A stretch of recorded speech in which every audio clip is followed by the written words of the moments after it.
Hello, this is Clemmy Games, and February 2018 has been a surprisingly good follow-up to a great slate of releases last month, with a couple of promising new early access titles, solid second entries, and a couple of games which were released out of early access. Before we get into the meat of this video, here are some quick picks worth checking out.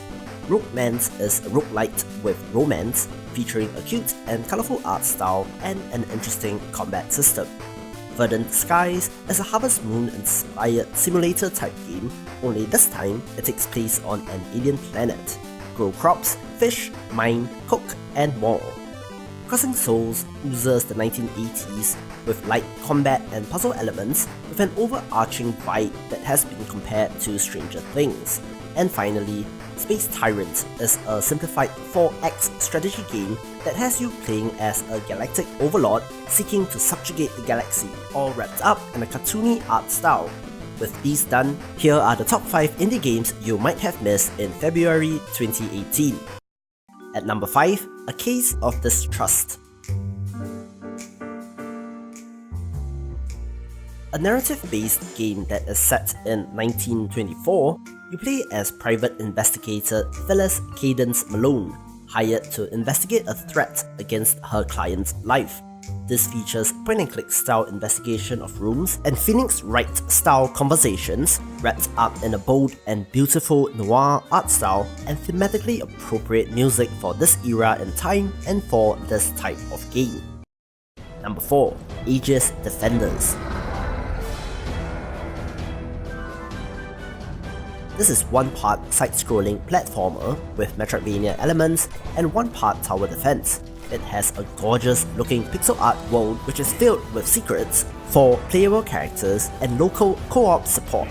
Tower defense games, to be honest, have gotten a little stale in recent years, but the side-scrolling nature of this, combined with elements from the trailer, seems like a unique take on the genre. Number 3. Gleaner Heights.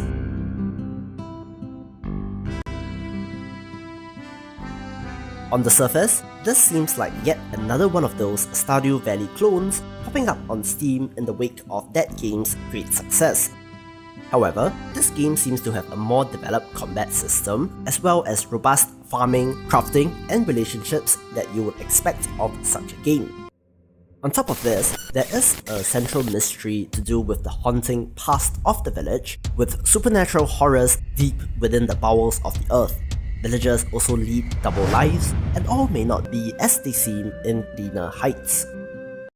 Number 2. Exiled Kingdoms.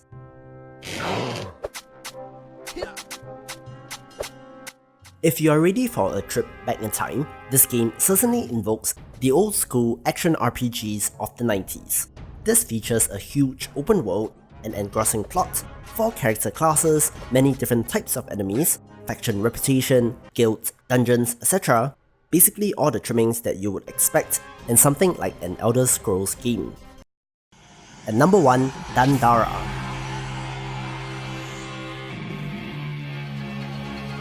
A Metroidvania where you can neither walk nor jump, Dandara can certainly be complimented for its innovation in traversal, taking out what most of us would consider to be essential in Metroidvanias.